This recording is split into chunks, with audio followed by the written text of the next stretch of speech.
a Son by Lois Lowry, Chapter 14. On the 12-month anniversary of the day he had been born to her, Claire taught him to say her name. He had been officially a 1 since the previous ceremony, but now, Claire thought secretly, he is truly 1 year old. The nurturer chuckled when he watched the new child toddle over to her, calling her Claire with a grin. "He's a bright boy," he said.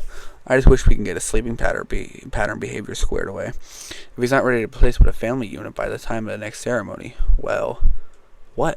Claire asked when his voice drifted away without completing the thought. "To be honest, I don't know. They can't give him to parents if he doesn't sleep.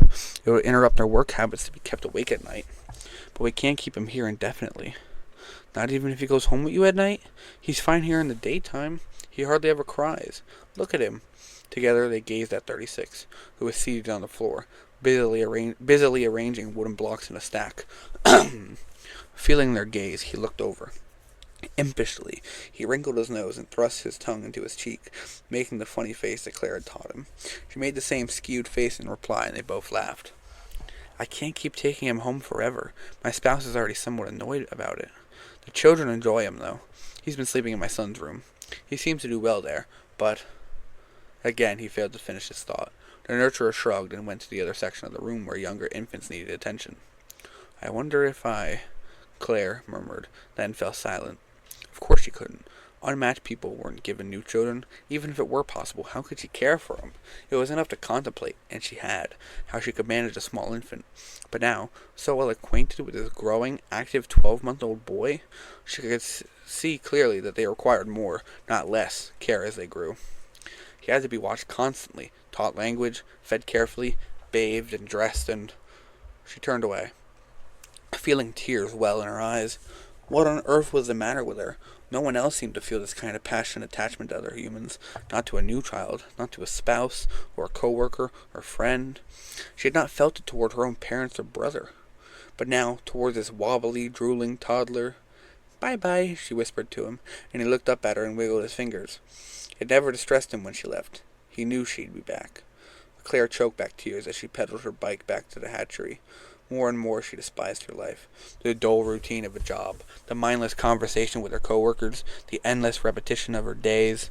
She wanted only to be with a child, to feel the warm softness of his neck as he curled against her, to whisper to him, and to sense how he listened happily to her voice. It was not right to have these feelings, which were growing stronger as the weeks passed. Not normal. Not permitted. She knew that, but she did not know how to make them go away. From time to time she saw the nurturer's son, Jonas, she remembered.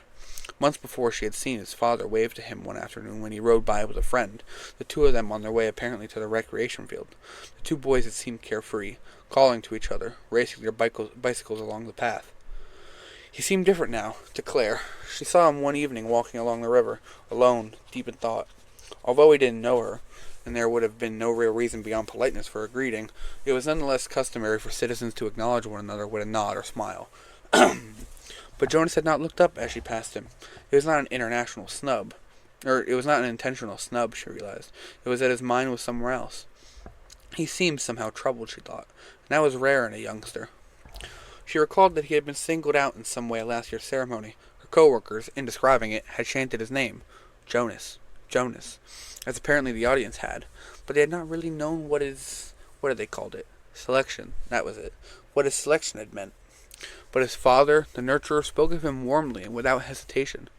"He's been sleeping in my son's room," he had said cheerfully of 36, so perhaps she had simply happened on the boy at an unusual moment, when he had something on his mind, probably a school assignment. Claire could remember how troubling her own homework had been at times. She saw him several more times, always on his bicycle, alone, after school hours. He was a 12 now, and all 12s would be working hard this year on the preparation related to their assignments. Usually after school, they would separate from their age mates and go to the studies required for their future jobs.